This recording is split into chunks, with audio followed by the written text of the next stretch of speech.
Hey everybody, welcome to week 3 or lesson 3. And this week we are going to look at starting your on-site SEO. So we've looked at our niche, we've narrowed down our keywords, and we've built a good keyword list.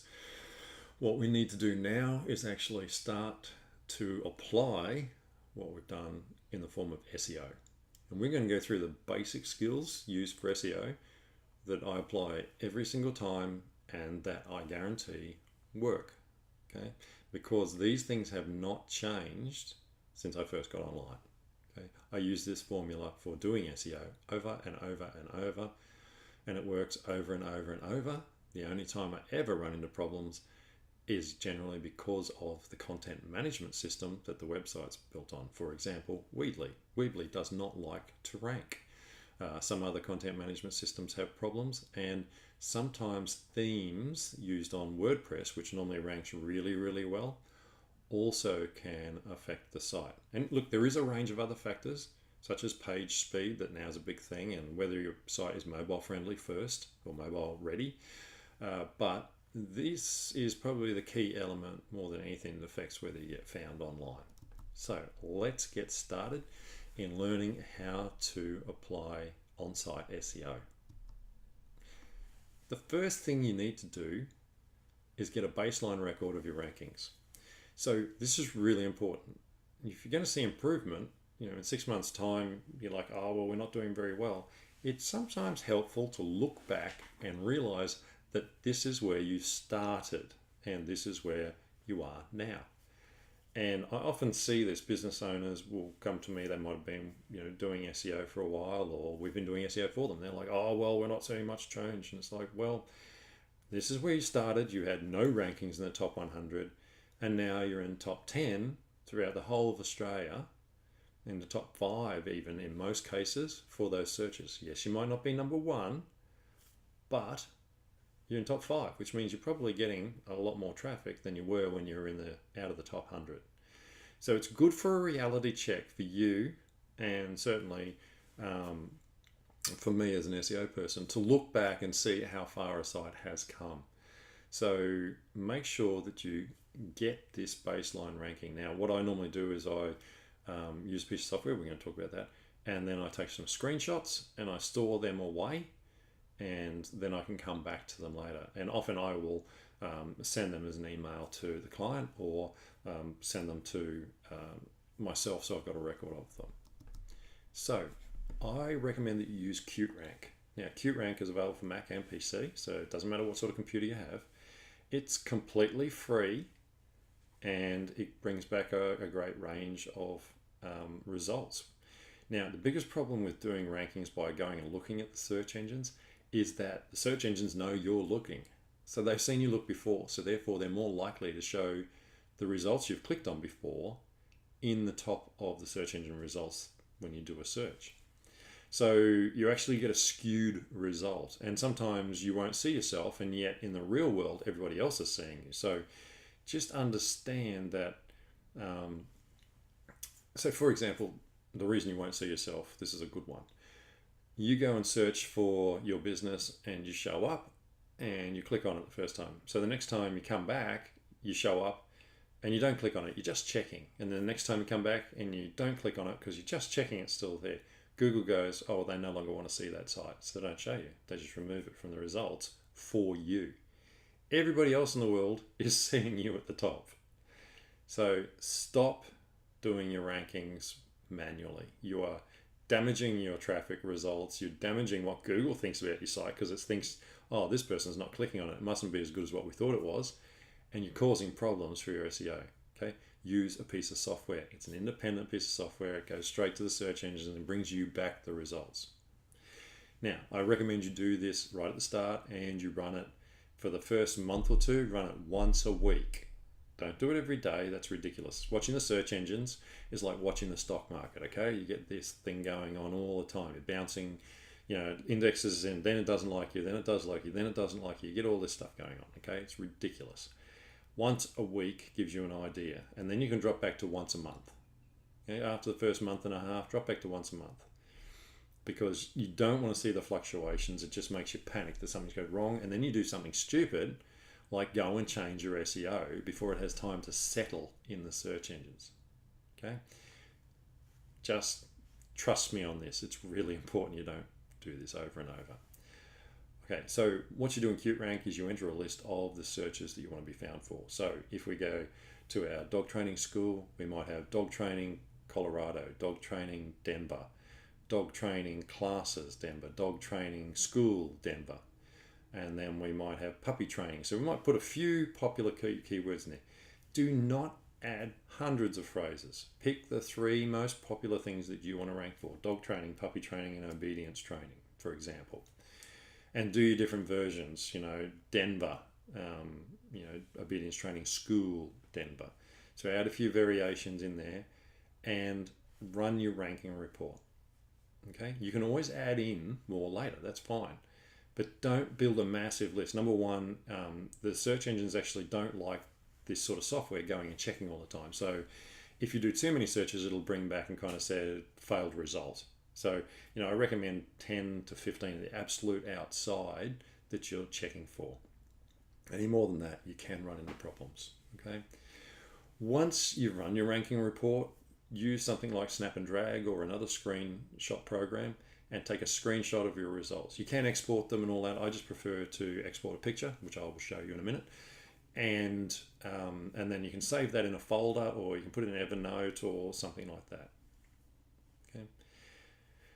Now, I think it's important that you do keep this, as I said before. So do, pick a place that you're going to be able to find those. And when you do the screenshot, make sure, like certainly in Snap and Drag, you can actually name the screenshot. So make sure you do actually name it, the date.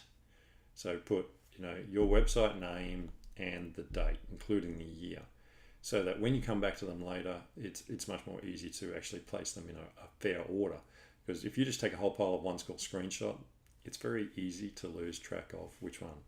Because some software tracks rankings over time. With Qtrank, you do have that for a specific keyword, but all it shows you is change from last time you ran the software. So you'll see a little up arrow or a down arrow. So that's why I screenshot it. Okay, so let's have a look at SEO and the difference it can make to your website, and look at the baseline ranking reports, etc.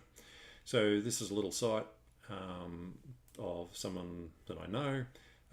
This was how they ranked originally, and they were in a particular city in America. And you can see they've got Private Investigator there at number 87, and VetBiz pre-certification, which is a thing they do a lot of. They're actually at number 3, which is great. But they had no SEO at all. So this is just based on the name of their business and the content in the website. So a couple of weeks later, I ran a ranking report after the SEO had been done, the original SEO. And this is the immediate change within a couple of weeks. So you can see now, VetBiz pre-certification, now at 2 and 5. VetBiz, they're number 6. And in this case, the VetBiz pre-certification is actually America-wide. So it was really a good jump. So they weren't just hitting their local area, they were getting the whole of America, which can be good and can be bad, but in their case, they could deliver the service anyway.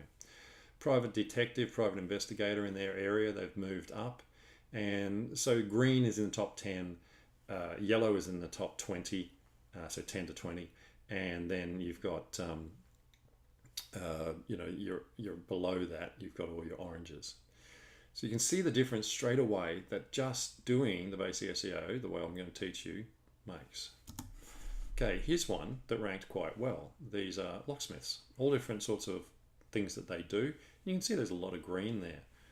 But after a week, after doing just the basic adjustments, you can see already you've now got some adjustments there. And you see the +1, +1, +1, +3, +4. So the difference, there is if you're at number 8 and you move up to number 5, that puts you in the top 5. You're more likely to be clicked.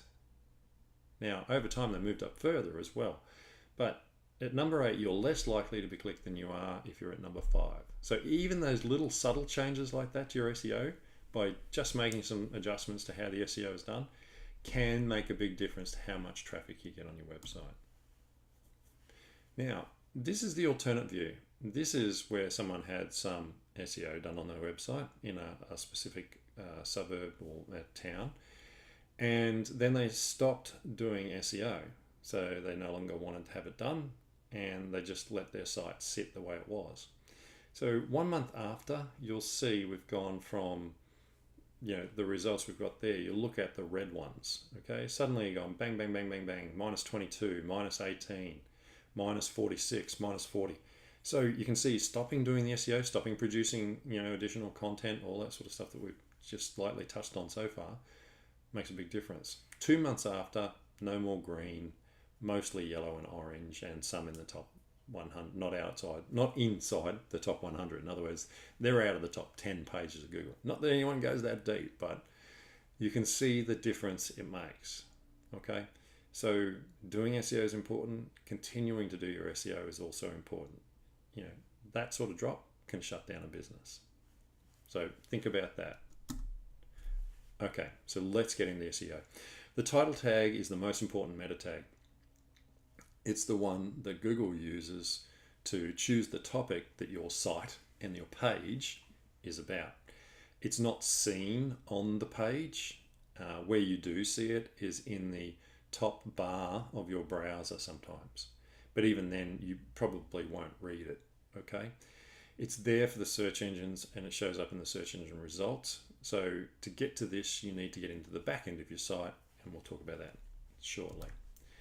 When you see the search engine results list come back up, so when you type in my name, you might see a result like this, for example, and you won't if you do it, by the way, it will have changed. But the bit in purple is the title. That's the bit that you've put there to tell Google to display at the top. Now, it's normally blue if it hasn't been clicked, but in this case it has been, so it's purple. It's pretty simple. All the titles work together to create an overall theme for your site. So if you have a site and it's about dog training, and then you have pages that are titled about training birds and training cats, you water down your SEO, and you're in danger of knocking yourself out of the search engines. But if you have pages that are like these ones listed here, and by the way, these are some of the suggested searches that Google have brought up around dog training. You'll see dog training tips, dog training videos, dog training toilet training, dog training tricks, dog training Melbourne. So there's a city one. And that creates the theme around the site. Okay, Google looks at all that and kind of says, well, it looks like, this person has said their site is about dog training in Melbourne. Let's have a look at the content. Oh, well, the homepage talks about dog training. Oh, well, that reinforces what the title says. And then they look at the content, they read down further, and they talk about puppy training and, toilet training and all sorts of things. They go, well, that actually does reinforce that it's about dogs. And then slowly they work their way through the site, and they look at all your other pages, which are all about to do with dog training, using a leash when training your dog, all those sorts of things. This confirms to Google that your site is actually about that topic. So the first title, your homepage title, leads to the titles of your other pages, and so on and so forth, and it sets an overall theme for your website. So it's absolutely essential that you do every title on every page on your website. Now, if you don't write it, Google will just take some content from your website, your H1 heading or something like that, and it will decide what it wants to show. This is your one chance to actually tell Google what you want it to show. Okay, one chance. Now, it doesn't mean it will do that, but most times it will take what you put there and show that. Now, using keywords in the title, you only have 50 to 60 characters, depending on which characters you use. So some letters, like say a capital C, is wider than a small r, so they take up more space. But so Google works on kind of a pixel space, which is approximately 50 to 60 characters. So you have a limited number of characters, so you have to be very careful what you put in your titles, because you don't have unlimited. It'll just cut it off, okay? I suppose when it comes to actually adding the title to the page, you need to know where to go. And so it will depend on your website, it really does. If you're using WordPress, you've probably got a plugin, and the plugin is most probably Yoast or All-in-One SEO. I highly recommend All-in-One SEO. I think Yoast is a pain in the backside. I think it's misleading, and I think it makes things so much more confusing for you with all its green lights and red lights, okay? But it's your choice, whatever you're most comfortable with. I find Yoast is a pain. I almost consider it a virus in my own personal head. But I stick with all-in-one SEO with WordPress because it's clean, it's easy, and it offers very simple functions. If you're using a content management system, you may have an area on each page where you can add a title and description. If you can't find it, contact your web developer. Some web developers still fail to install a plugin or turn on features such as accessing the SEO title and description on each page. You need to make sure you've got access to it. It's absolutely essential. If they haven't done it, it's just not good enough. Okay, get stuck into them. Every CMS is different, as I said. So if you can't find it for your CMS, for your content management system that runs your website, then go and do a search on Google. It may be able to tell you where it is, or as I said, ring your webmaster. They will be able to tell you where it is. You'll generally get two fields like this, the title and the description field. Remember, it doesn't always cut off at 60 characters, so you may type 80 or 100. There is some tools on the web where it actually has a character counter, and you can type in your title and it'll count out, and then it'll cut off when it gets to the end of the 50 to 60 characters based on the character spacing, and then you copy and paste it in your website. So find where it is in your website. So the next tip is do not use your business name in your title unless it contains your keywords. People only have 50, 60 characters. Why would you put your business name in the title? I mean, realistically, within Australia, certainly only one company can register one business name. That's the rule. You can't have the same name as another business. So why would you put it at the top? I mean, no one else can use your business name legally. And if they are, well, there's lawyers for that. So don't waste space in your title and your business name. Use the description area for that, okay? And also, people can see your domain name there. So in this case, Concreters Gold Coast, concrete pool builders and driveways. Pretty simple, okay? They're concreters, so they do concreting. They specialize in concrete pools and driveways. That's pretty straightforward. Nice, simple title. Let's look at this example. Coming back to our dog training. So we have Denver, which is in blue because it is the name of a place. So we're bringing a geographic area in here. Denver dog training. So we're talking about dog training, puppy training, and obedience courses. And that covers all our characters. That covers the three main areas that we want to be found for. And it narrows our site down so that Google can see that we are a Denver-based business that does dog training, we do puppy training, we do obedience courses. Nothing complicated about that. I use this formula over and over and over, and it works very, very well. I don't generally have any problems with this, and I find that it is the most effective way to get a business to rank in the search engines for the main areas that they want to focus onto, the main niches that they want to show up for. So my advice to you is look at your website, go through each title, and make sure every title on every page is written very similar to this. You can use that little upright slash to divide things. And remember that every single title must be different. It cannot be the same. So every page cannot be called the same as what you see there. The reason being is Google does not like to see the same title tag on every page. Now, why? Well, because obviously every page is different. Contact page is not the same as a home page. So why would you say the same thing is on your home page? It's pretty straightforward, isn't it? Okay, the home page title is the most important. And don't listen to anyone that tells you otherwise. Yes, all the pages are important on the website, but the home page is the one that most often is showed when someone searches for something, even if that search actually matches a subpage. Google changes from time to time, whether they show a subpage related to a search or a home page related to a search, and it's switched over the years, but more often than not, they show the home page as the result when someone does a search for obedience training in Denver, for example. So my advice to you is make sure that you write a nice, neat homepage. This is a great example of a good homepage title.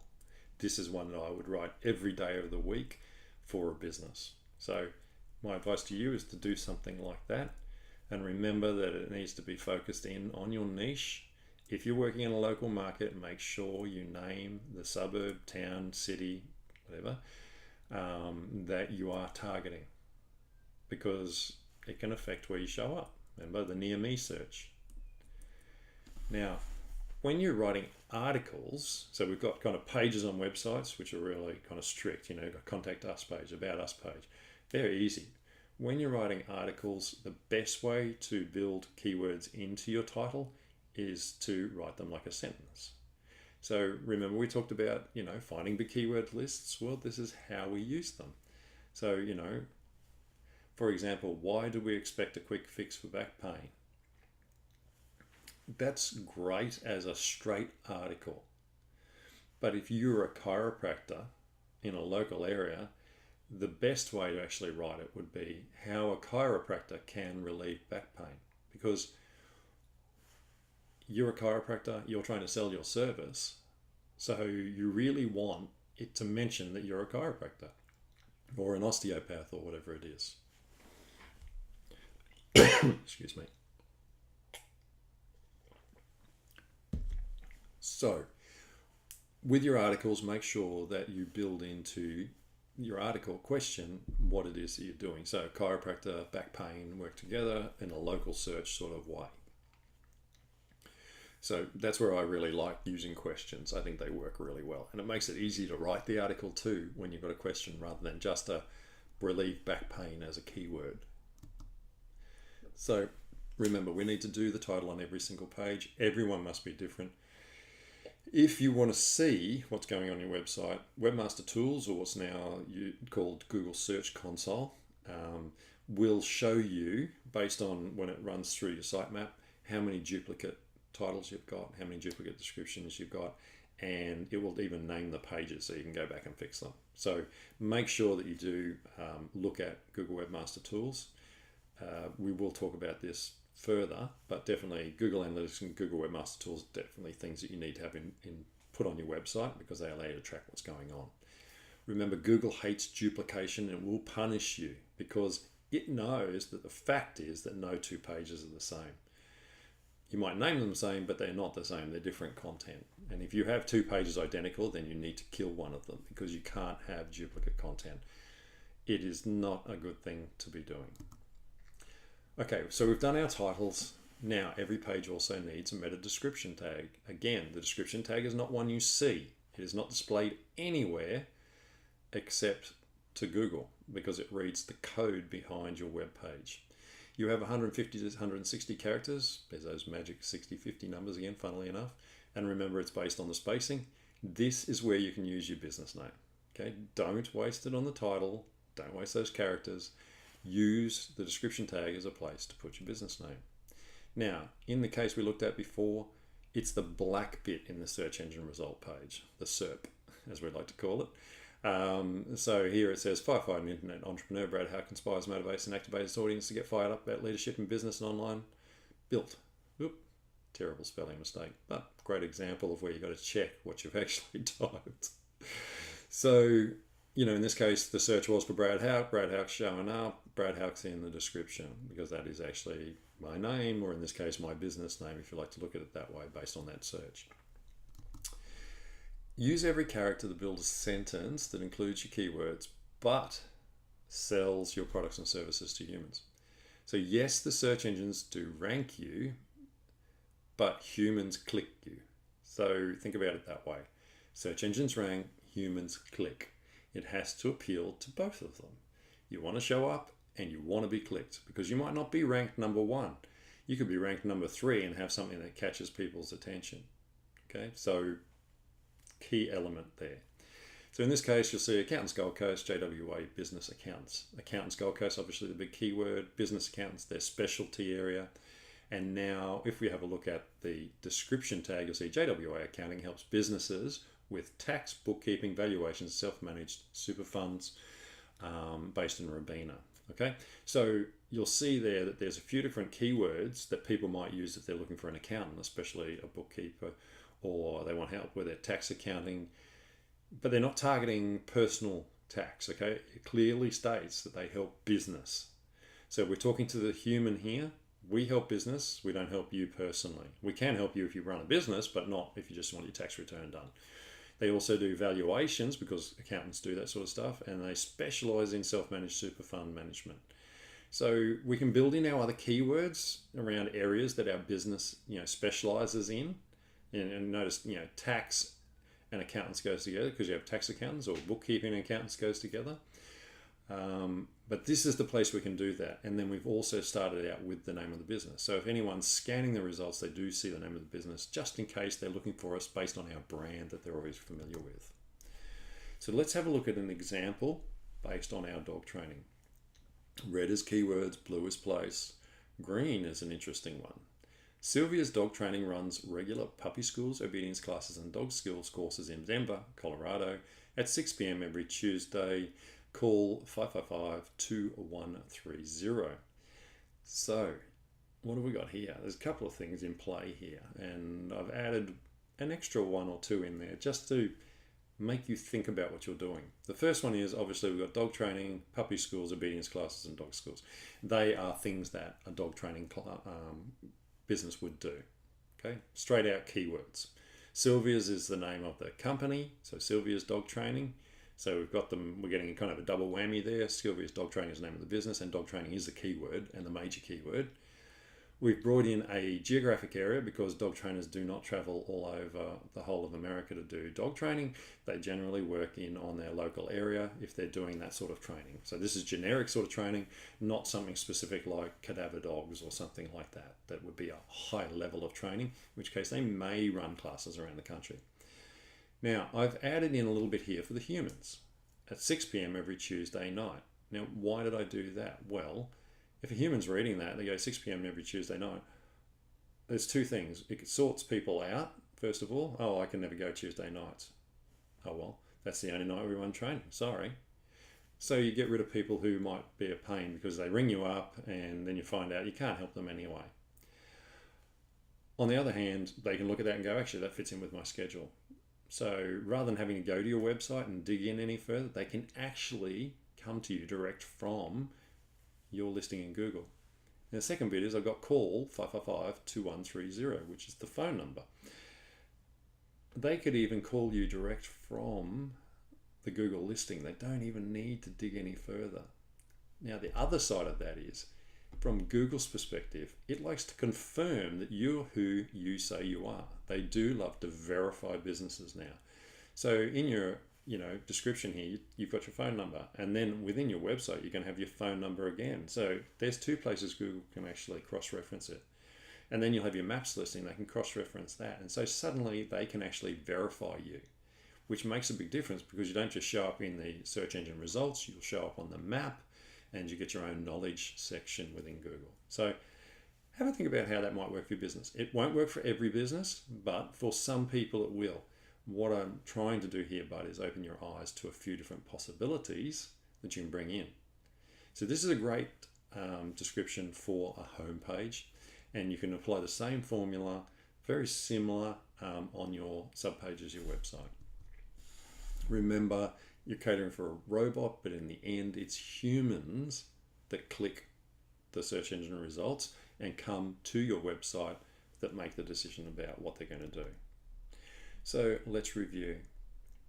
We need to run a baseline ranking report. So grab Qtrank, go and put 10 keyword phrases in there, not too many. Run a ranking report, take a screenshot and store it away with a date so that you know exactly when you did it. Then once you've done your on-site SEO, maybe check once a week for the first month, and then after that only once a month. Okay, remember, it's like a stock exchange, goes up and down. You'll make stupid decisions based on the fact that it's dropped when it's just Google shuffling results, and they do it all the time. They move you up, they move you down, they see what happens, and then after a while it settles down. Okay, so don't react, just ride it out and watch. If you're making changes, you should only be making changes to your SEO once a month at the most. Okay, it will cost you dearly if you don't.